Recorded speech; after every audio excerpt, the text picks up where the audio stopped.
What's the creepiest thing you've ever done that you want to confess today? Story 1. When I was young, one night, in the middle of summer, I went to take a shower after playing basketball with my cousins. Above the bathtub was a long, slender window near the ceiling. For some reason, that night, I decided I wanted a view while showering, so I dangerously climbed onto the soap dish and ledge at the edge of the tub to peek out the window into my neighbor's backyard. To my surprise and pleasure, I had a clear view straight into their master bedroom. A woman was giving her husband a blowy while he casually flipped through channels. Especially in those pre-internet days, it felt like striking gold. I watched as she eventually finished, then turned off the lights and presumably passed out. The next night, at the same time, I decided to test my luck again. The whole day had been building up to it. That was all I could think about. I climbed up once more and there she was, the lady in her bathrobe talking on the phone. They weren't banging, but it was still a nice sight. I watched for several minutes, thinking to myself, I hope she takes off her robe. I hope she takes off her robe. Bam!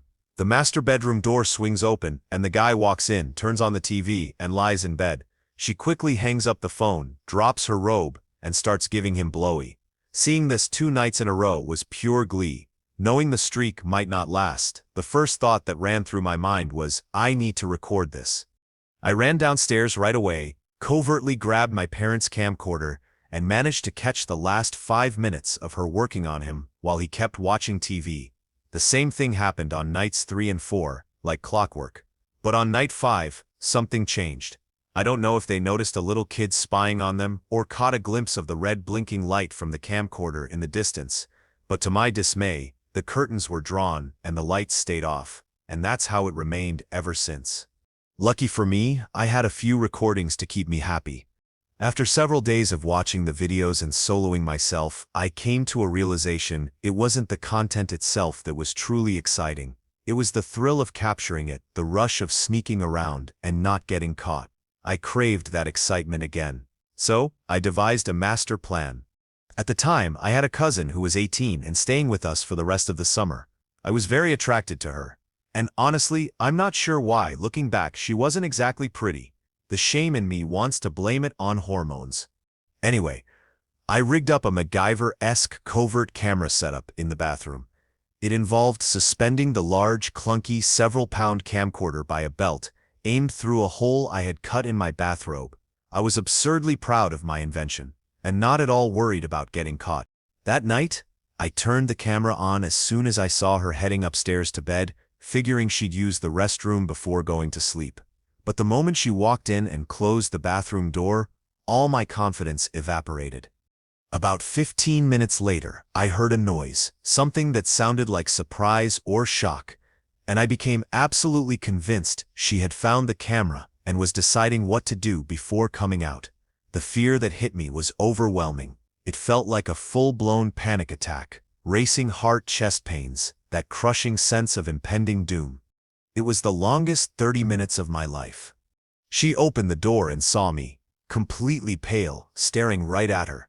She looked straight into my eyes for a moment, then quickly looked away. My heart sank. She apologized for taking so long in the bathroom and hurried into her room. I somehow managed to mumble, "Ooh, it's okay," then ran inside, closed and locked the door. I glanced at my setup. It was still intact and recording. Nothing had been moved. I quickly took down the camera, hit pause, and rewound the footage for about 30 minutes. I turned on the shower to mask any noise and justify my prolonged bathroom time. Through the little viewfinder, I watched her walk into the bathroom. She pulled down her pants and sat on the toilet, with all the pent-up excitement, relief, and suspense. I peeked, just watching that happen. While she was sitting there, she put her hand on her. At first I thought maybe that's just how girls pee, like holding something to let their pee out or something. After a couple of minutes sitting like that, she started playing with her chesticles. I was confused but also happy. I swear I watched for like 10 minutes before it finally hit me. Holy crap, she was soloing off. The reason she walked out so late and gave me that look is because she thinks she got caught soloing off by her cousin, and my God, did she. Since then, I decided not to test my luck anymore, and never recorded anything like that again. I still have the tape, hidden in my most messy of filing cabinets. I haven't looked at it in ages, but I might take a look at it tonight. Before we continue, do us a quick favor, smash that like button and subscribe to support our channel. Story 2. About 10 years ago, a friend of mine was going through a bad breakup.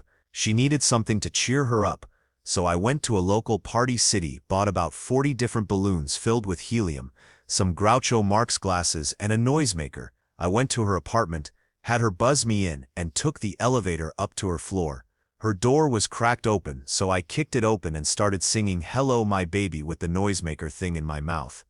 A few seconds into the song, through all the balloons which were blocking my view, I see a woman who is not my friend that I came to see, wearing nothing but a towel that was probably thrown on the second I kicked the door, and I stop singing just as she starts to scream. Then a bear man, who looked to be about 10 feet tall, built like Hercules, with a deep look of hatred burning in his eyes, pushes aside the balloons and starts screaming something at me as I turn and run as fast as my ass could towards the elevator.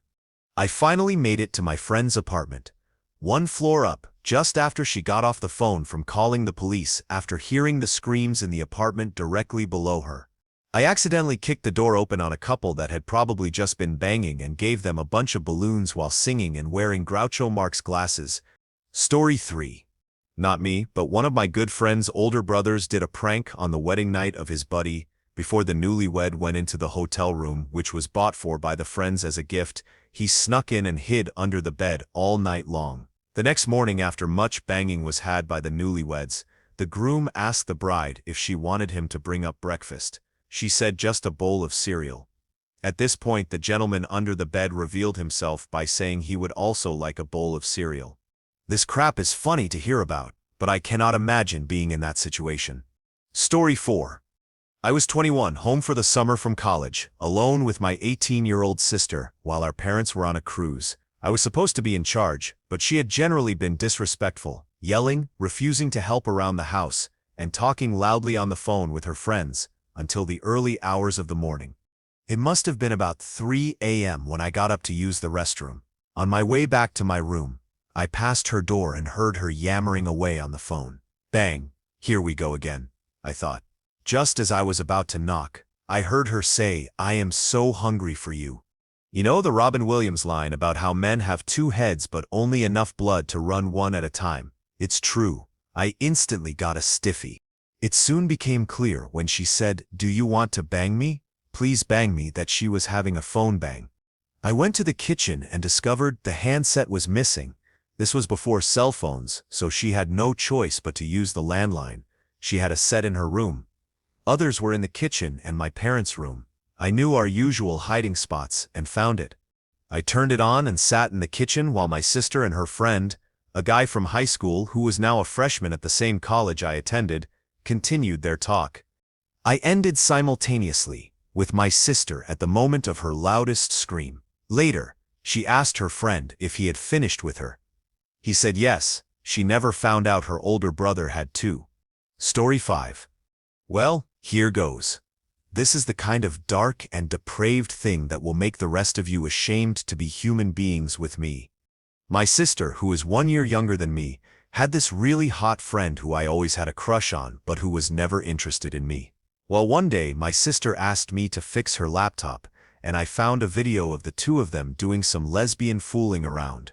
Neither of them was gay to my knowledge, so I was blown away. I saved a copy of the video to my thumb drive and soloed to it furiously for weeks.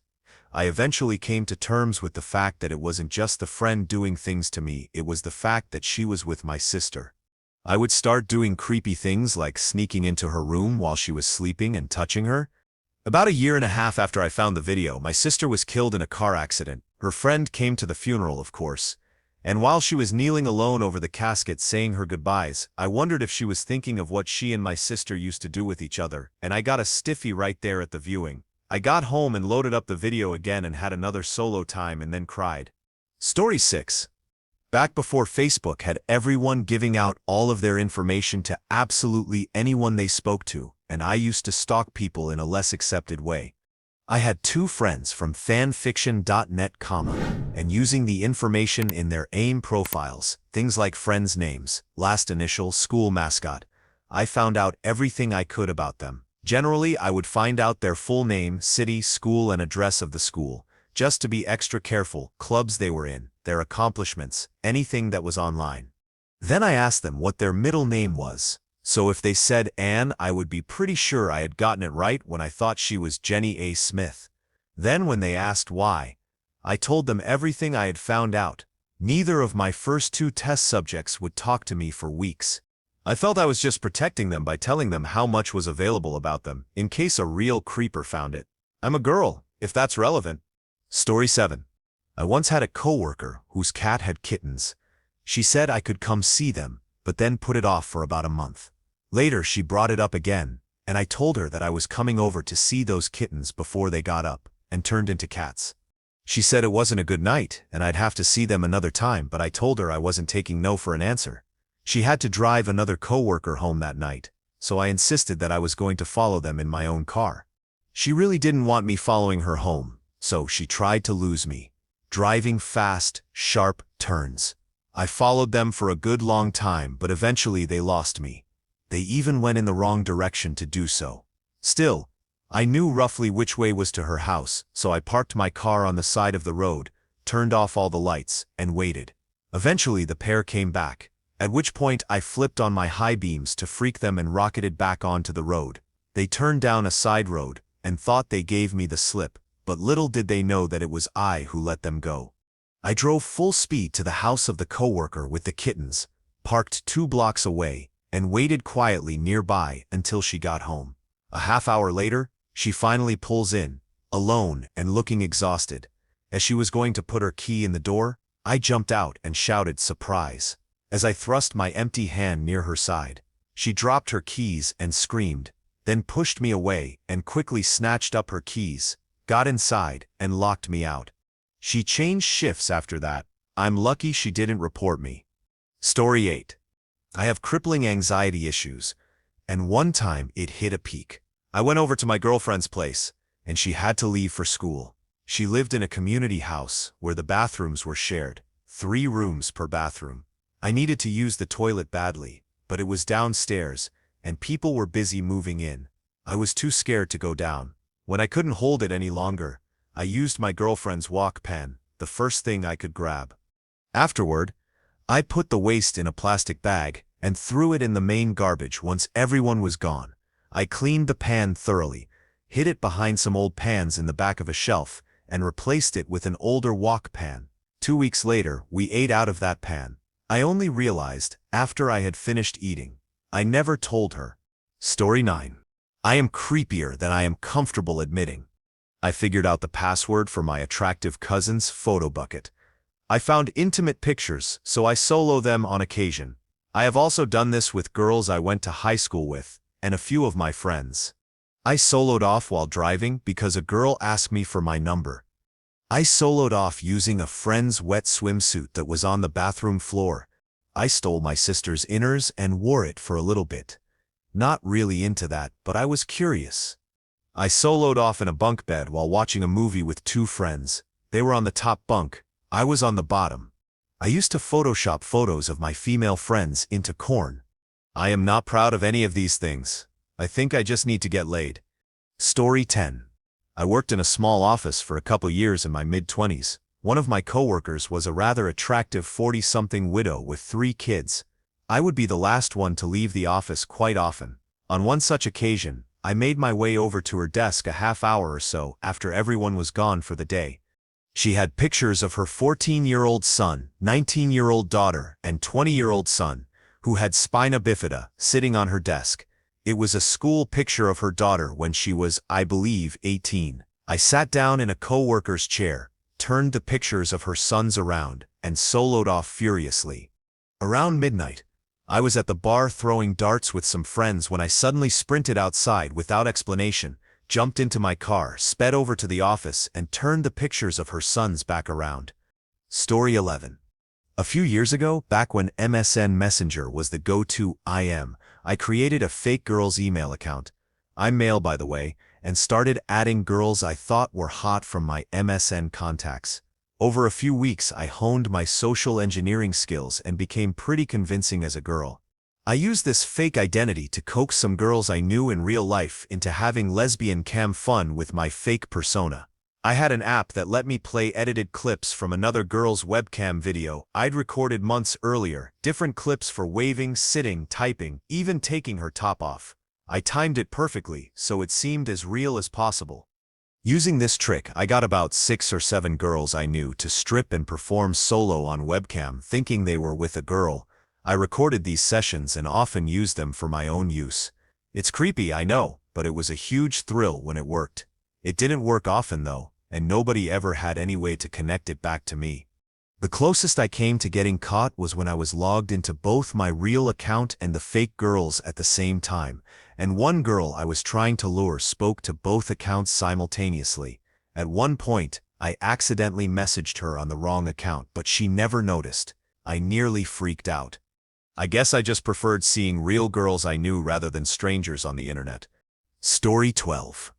A girl I knew was leaving the country, and I was interested in her housemate, who I had only ever seen as a Facebook friend of hers. The girl was trying to sell her phone, and I offered to help sell it for her. She forgot to clear the contacts, and the phone died before she remembered. I promised to do a factory reset once I had it. When I got home, I plugged it in and turned it on. I found the housemate's number in the contacts and sent her a last text before the girl's plane left. My friend is coming over later to look for the phone charger. She replied, "Okay, is he cute?" I responded, "Lol, might be your type. He's single, he's a good guy and looking for a girlfriend too, or something close to that." I don't recall the exact words. I got all dressed up, drove over, stopped a few doors down, did some push-ups by the car to get my muscles pumped and release pheromones, then went in. We looked around for about 15 minutes, but couldn't find the charger. Of course, it was actually at my place. Then we had coffee together and agreed to meet later for dinner. I took her to a place near my home, got her a couple of wines, and later took her back. Things went well, and we started dating. I knew sooner or later I'd get caught. Once the friends settled in and got back on Facebook, they'd probably chat, and I'd be the topic of conversation. So, I reached out to the friend first, and told her I'd always been interested in her friend. Then I asked if she'd mind if I dated her. She said no, that was cool. Then I confessed, "I sold your phone, and told her what I sipped done with the text." She replied, "That's a brilliant, sneaky, cunning thing to do." I sip am impressed, but a little creeped out too, pretending to be me to recommend myself to my friends. I sip am not sure I sip am okay with that. I apologized, but pointed out that however it happened and whatever I did, it worked. Now 2 of her friends were in a happy situation that could turn into a good relationship, so I asked her please not to tell the other friend. I thought about telling her myself and playing it off as a joke, but the fear of getting caught made me decide to come clean after a couple of days. When I told her, I made her promise not to be angry first. Then I asked if she'd ever set up a meeting with a guy and pretended it was a coincidence. She said no. I asked what she'd do if I had done that to her. She said she'd leave me, but she seemed to be joking, so I confessed that I'd actually been a little interested in meeting her after seeing her on Facebook a few times, and that I'd set up the meeting and sent the texts myself. She was pissed, in a playful "I have to get you back for that" way, but not angry or creeped out. After about a month of regularly hooking up several times a day, getting drunk together, eating junk food, and spending most of our time on the couch or in the bedroom with a stack of DVDs, she started to get bored and we drifted apart. I replaced her pretty quickly after she called it off. Back then, changing girlfriends felt more like a nuisance than anything serious. The original friend was upset with her over it and creeped out by what I did. I wouldn't do that again. I felt like a stalker hiding in plain sight. Story 13. I can't believe I'm sharing. Also, I'm not proud of this one, and I'm not normally creepy. My second creepiest thing doesn't come anywhere near this. In high school, one of the flute players accidentally left her flute out in the middle of a quad. Everything was closed down, so the plan was to take the flute home and bring it to school the next day to give it to her. Anyway, she was insanely hot, So I ended up soloing to some blowy fantasy, since her mouth touched the mouthpiece of the flute, and the mouthpiece was now touching my dong. I then went ahead and spilled my smoothie near the mouthpiece. I gave it back to her the next day. From then on, her mouth was less than an inch away from the spot where I had spilled the smoothie, every time she played that flute. Of course, she had no idea. That provided further soloing material for me for a while. Story 14. I'm not the most beautiful dude, and if I tilt my head a little bit and bulge my eyeballs out, I look really damn creepy. Anyway, as my girlfriend and I were coming out of a movie theater, I overheard these little high school kids making fun of her weight. So, after the movie was over and I saw them get in their car, I sort of snuck up to their driver's side window and started super eye bulge staring at the kids in the car while heaving my chest in and out really fast and flexing my shoulders. I wasn't gonna do anything, of course, I just thought it would be damn funny. Anyway, before I did anything, the high school kid in the driver's seat flipped out and backed up really fast, wheel screamingly fast, into the front of another parked car, a pickup truck of some sort. I just walked away really fast and thought to myself, wow, I am really scary. Story 15. One night I was walking home really late, and I thought this guy was following me, but he was walking like 10 steps ahead of me. He was making all the turns I was too. I guess he lived near my apartment, but I didn't think of this at the time. In my inebriated state, I wanted to make sure he didn't try to mug me, so I tried to walk faster up to him and show him I'm not scared / wasn't going to get mugged passively. He was scared and didn't want me to get close and started awkwardly and quickly walking away from me. Then it hit me that this guy was really scared of me, just like I was scared of him, so I just started laughing and said, I don't know who's more scared, me or you. The dude didn't even turn around, he just sprinted off into the night. He was probably freaking his pants thinking I was going to end him or something because of my crazy laugh. Story 16. I was driving one day and I noticed a car ahead of me with a few geeky bumper stickers, a ThinkGeek license plate cover, and a custom plate with a random word on it. When he turned, I could see in his mirror that he was a mid-20s nerdy-looking bearded long-haired fellow. I then assumed that the word on his license plate was his username or something of some sort. I googled around for license plate name and my city here and whatnot, until I got a first name out of a random forum post, then went back to Google and got a few leads on a last name. I narrowed it down to one candidate via a Facebook profile pic thumbnail and added him. He messaged me with, "Hello. Hi, do I know you?" To which I responded, "Are you the fellow in the area with this license plate, the sticker 31337H4X0R and game programmer? Drives a Honda Civic LX. With a ThinkGeek license plate cover with source code is free speech or something along those lines."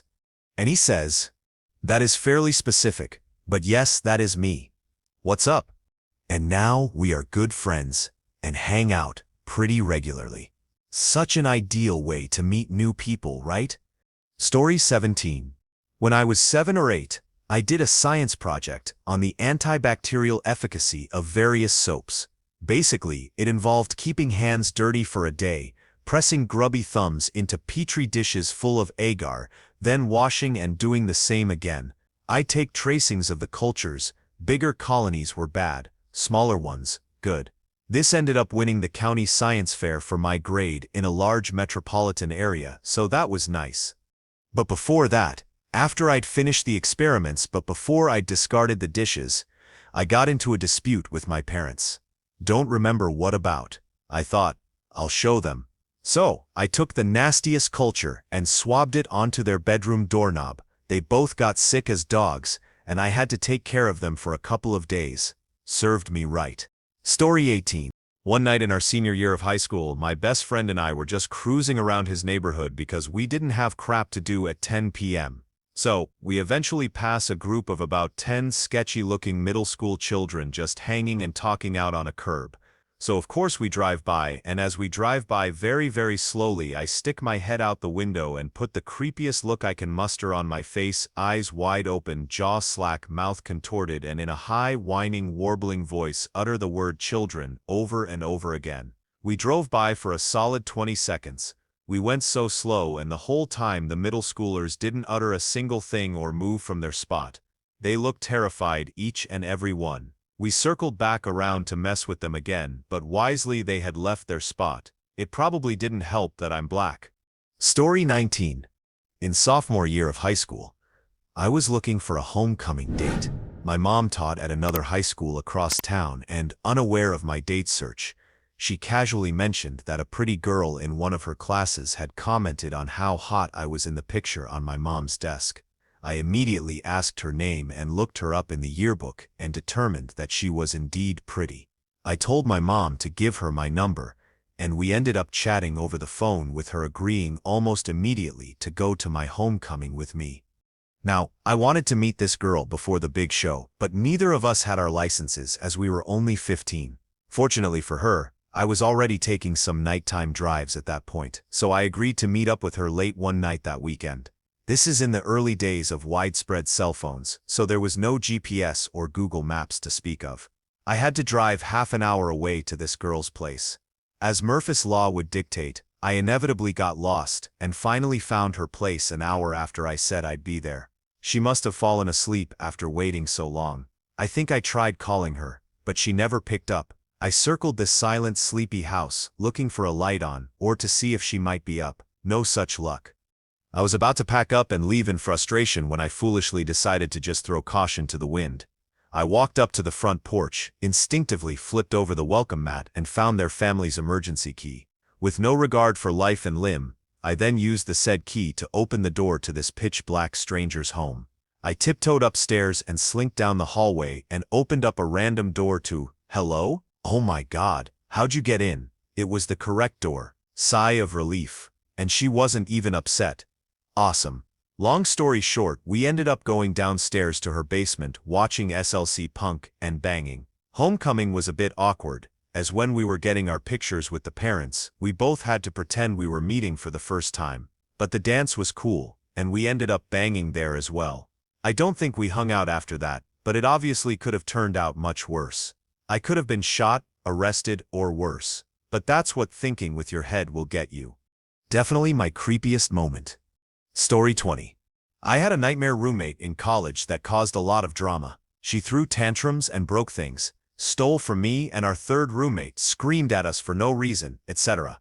So instead of approaching her like a mature, rational adult, I peed in her milk. Every time she bought a new carton, she ate mainly cereal. I would do the same in her milk.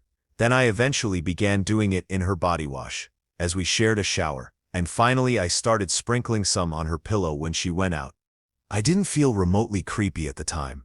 I thought it was hysterical and even got the third roommate to join in after a while. Story 21. Last year I was out at a bar drinking and doing a really good job at it. About 10 minutes before they close, I get all man on a mission and start talking to a random cute girl. She must have been on the same wasted level as I because we started making out. They started to close and kick people out, and I got her to give me a ride home. Once we're back at my place, we start making out, which eventually leads to banging. Well, about 10 minutes into it, she says we have to stop. I ask why, and she becomes adamant, saying I can't do this and starts crying. I asked if I did anything wrong and she said no. So jokingly I asked, is it because my flute is so small? She said it wasn't, and that she just got out of a long relationship. I felt a mix of awkward, bad, and horny, so for some reason I let her stay in my bed for the night. Pretty close to 4 a.m. at this point. I tried to sleep but kept waking up every 5 minutes with a raging stiffy, so I decided to solo it out quietly beside her without touching her. Then I rolled over, went to sleep instantly, showed her to the door next morning, none the wiser to the crustiness on the back of her dress. I think shameful or deeply wrong might describe this better than creepy does. Story 22. When I was 14 or so, my mom and I decided to give the dentist a visit. Both of us were getting our teeth checked and cleaned. My mom went first. It took a while before she finished because apparently there was something that the dentist had to check very closely and carefully. So, I was stuck all alone, I think, in this room where there was a door leading to the dentist's room and this weird black glass that I couldn't see through in front of all the seats. Bored and impatient, I decided to look at some of the magazines they had. For 5 minutes, I was just strolling through furniture magazines. Then I found one with some really attractive models. I immediately got a stiffy, scouted the room a little bit to see if it looks like no one would walk in on me, and proceeded to solo off. I finished reading the magazine. Before we left, I got to see what was on the other side of the black glass. Apparently, you could see through it if you were on the other side, and well, the receptionist was there. Story 23? A couple months back, I went to a local community college to take an entrance exam for a job opportunity. There were about 200 people there, and I noticed this hot buns girl among the crowd. I don't think much of it, but of all the seats in the room, she decides to sit right next to me. I thank the heavens. During the test, nobody is allowed to talk, but at one point she raises her hand and tells the instructor that she accidentally filled out the wrong section of the test. I think that this is the perfect icebreaker.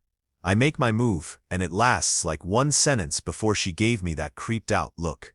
During the test, however, I managed to look at her paper and see her first and last name as well as the city that she's currently residing in. I go home and find a collection of personal photos and old profiles, her Facebook, MySpace, prom pictures, many that showed her big buns, and an account she made in her teens with one entry describing the night she lost her V-card. I spent the whole month soloing to that crap. Story 24. There was a girl I had a big crush on back in high school, and we agreed to go out for coffee.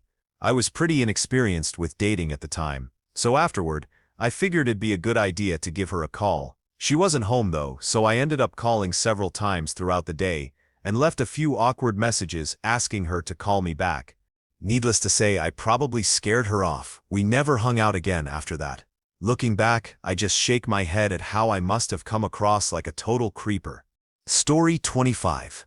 Back when I was in high school, before the age of cell phones or caller ID, my buddy had a pretty clever trick for calling a girl who hadn't returned his call.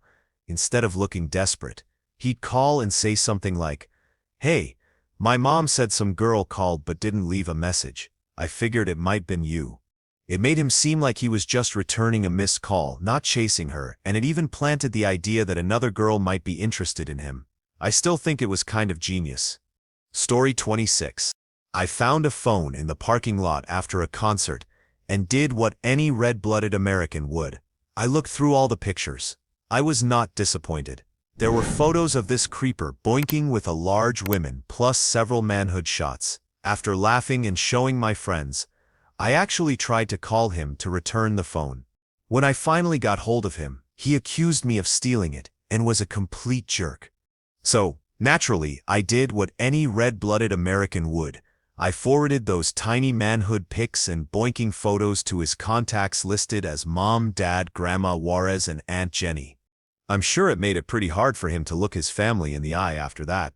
When someone's trying to do the right thing, don't be a fool. Otherwise, you might just make them do something incredibly wrong. Story 27. One time I invited this girl I had a huge crush on to come to my birthday party. I think I was like 19 or 20 at the time. She seemed fairly excited, said she would love to go, and would bring her friend. Well, fast forward to my party, and I didn't hear from her. I then started leaving her more and more drunk voice messages, starting with "call me if you're lost," transitioning to "where the freaking are you wuss? Ha ha ha," and finally ending up with me on the toilet at 3 a.m., calling her for like the 5th time. I was drunkly moaning every 5 seconds and kept rambling about how I loved her and she was the best girl ever, etc., etc. I ended up rambling so long that I ran out of tape for the voicemail and it cut me off, after which I called back and finished my heartfelt rant, then promptly collapsed on the couch. Story 28. There was this dude that I really hated back in high school. He was part of the popular crowd, always talked crap about me, and dated my crush. Now, back in those days I had too much time on my hands, so I decided I would give him a good scare. I started by sneaking into his backyard during the middle of the night. I would make creepy voices, leave strange footprints in front of his window, and thud the walls of his room unexpectedly. This went on for a couple of weeks. Then I started stalking him. I'd leave really creepy messages that made no sense and presents for him to find. One night I left a message on his window made of dog stools I found in his backyard. On occasion I would tail him at night, though I made it obvious so I'd scare him. He started falling asleep in class a lot. My friends told me that he started turning really paranoid. After about a month of this, I decided I'd had enough, as it was time-consuming. His family moved the following summer, and I never saw him again. Story 29.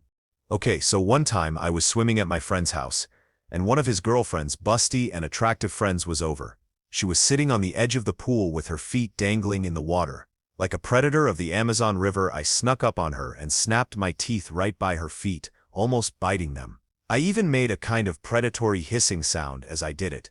Needless to say, she was creeped as hell. She got up and walked away immediately without saying anything. Story 30. I don't know how much this qualifies, but this did actually happen. Going into my senior year at university, I had a slight crush on an attractive girl I found out was moving into the same apartment complex as me in the fall semester. We hit it off pretty well as friends, and when it came time to move in, for whatever reason she couldn't be there before the owner left for the weekend to give the keys out, so I agreed to pick up her apartment key for her and then give it to her when she came in the next morning. So, I had an idea I thought was pretty brilliant at the time. I'd go to Lowe's and make a copy of her key and put Hannah Montana on it, because who doesn't like Hannah Montana, right? Then I'd be like, "Here's your key, teehee," and she'd love it, and then we'd proceed to go on a date or something, except we'd always have some funny story. It turns out she hated Hannah Montana. Also, when you make a copy of someone's house key, it isn't always as funny as you might imagine it to be. Some months later, she stole my Dreamcast. Story 31. I was getting my teeth cleaned the other day. The dental hygienist was pretty smoking and had me pinned down by my face with that insane vibrating tooth scraping device. My gums weren't in such great shape, so it hurt like freaking hell. The pain was so intense, and she was right in my face, so I could smell her breath and everything. Every once in a while, I just kind of lose myself in her eyes while she worked behind her face mask. Multiple times during the whole ordeal, I started thinking some hella freaky stuff and started going half-mast on her. The panic was unbelievable. I had to talk it down in my head like 5 or 6 times. I don't think she even finished cleaning my teeth. I think she realized what was going on whenever my pupils would dilate and just stopped it right then and there. I don't smoke, but I wanted a freaking cigarette after that. Maybe it was just the pain of having my gums ravaged by her firm little hands. I kept tripping over my own feet on the way out of there and couldn't form complete sentences trying to schedule another appointment with the receptionist. I felt like I'd just gotten laid for the first time in years. You know that giddy feeling you get like you really need a post-coital cigarette. You can stop giggling about nothing, freak. I didn't even catch her name. Story 32. When I was in college, my friend and I had this running inside joke about a guy, who I also liked at the time, stalking us. As inside jokes often do, it eventually evolved into all of us mutually stalking each other. When his birthday came around, we decided to make a super creepy stalker webpage as a gag gift. I'd share it with you, but a few months later, Google took it down for violating their terms of service. Now I wonder if I'm on some kind of S-offender watch list somewhere. But that's okay. We've been happily dating for 3 years now. Story 33. I've had a million awkward moments in my life, but one of the most awkward happened when I was vacationing in a beautiful, beachy, tropical place with 3 girlfriends. We all had huge crushes on a group of guys in their early 20s who were staying at the same hotel. One night, we noticed they were dressed all fancy in a place where everyone usually wore shorts and flip-flops. We sneaked around and saw them leave in a car, assuming they were going out partying. Giggling, the 4 of us ran to their room and tried to peek in through the windows. Well, the guys forgot to lock their door, so the 4 of us went a little wild in their room, poking through their luggage and drawers, checking their fridge, sniffing their cologne, and doing all those silly yet somehow awkward things young teenage girls do. We even took pictures wearing their undies as hats. Before leaving, we did our best to put everything exactly as it was. We never spoke of it again. Story 34. There was a teacher at my high school who pissed me off. My retribution far outweighed his crime and is creepy as hell. Senior spring, I began to make little hangman's nooses out of small pieces of thread. I probably planted 200 of them in his office, classroom, and even his home that spring semester. He started noticeably losing his crap towards the end. My crowning moment was when I was sneaking into his office one night to plant a hangman's noose in his desk, only to see the headmaster dozing in a chair in the hallway, presumably intending to solve this mysterious string of harassments himself. I crept past him, went into the good doctor's office one last time, and left my last hangman's noose along with a piece of paper with 10 completely random digits.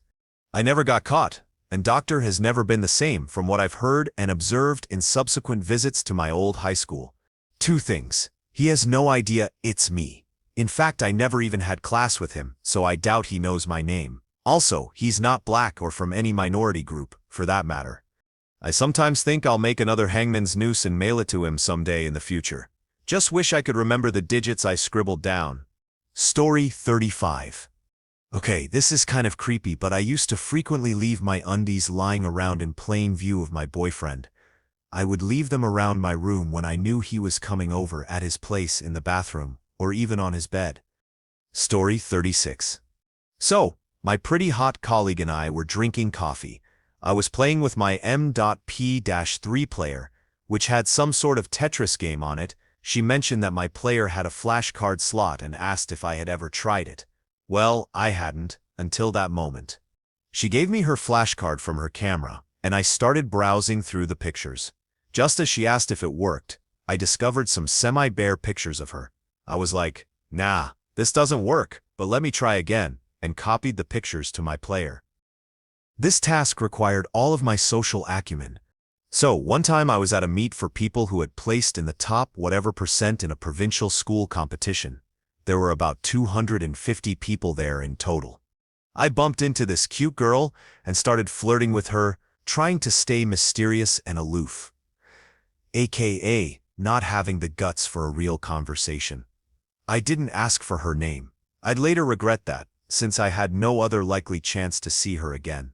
Being the paladin and vigilante that I am, I tried hunting her down, but none of my friends who attended had even seen her, so it was up to me alone to find her. So, I asked another friend, who happened to be the administrator for the provincial event, for a favor. I requested the entire list of everyone who had competed, about 2,000 people in total. I sorted their scores by rank, and then Facebook searched every single girl's name until I found a match. It was a long process, but I eventually found her and realized we had one mutual friend. I called him up and begged him to introduce her to me indirectly so I could get a second chance to talk to her. Story 38. The subject was this brunette junior. I had a serious crush on when I was a senior, but I think she hated my guts and thought I was a creeper. Fast forward to a field trip day, sightseeing a city from a tower. I was one of the first on the elevator. Then she and her class crowded in. She was directly in front of me, blindly backing up toward me as I pressed against the rear wall of the lift. When my back hit the wall, her classmates kept pouring in and pushing her back. Her round bottom, hugged by a black skirt, pressed against my crotch. I pulled back as far as I could, but it was no use. I was getting half-mast in anticipation of something I had dreamed of but couldn't control at the moment, when someone up front gave a hard shove that rippled back to her. Suddenly, the cleft between her hips pressed against my mildly stiff dong. I was desperately trying to calm myself down, but it was like trying to put out a fire by waving a blanket at it. Her hips engulfed my dong for what felt like an eternity, though it was really only a half-second or so before she turned her face toward me, quite close, with shock in her eyes. I mouthed an "I'm sorry" to her, as I further pancaked my cheeks into the wall and away from her backside. We did not speak of this by the bells of the tower overlooking the city on this clear blue day, nor did she ever speak another word to me. The few times we ran into each other outside of school and after graduation went like this. She blankly stared at me without a word passing between us. She is now married and has a kid, plus a couple from her husband's previous relationship. Perhaps our personalities were never compatible, but I would still date her if she were single. Thank you for watching. If you enjoyed this video, be sure to give it a thumbs up, subscribe, and hit the bell icon so you never miss an update.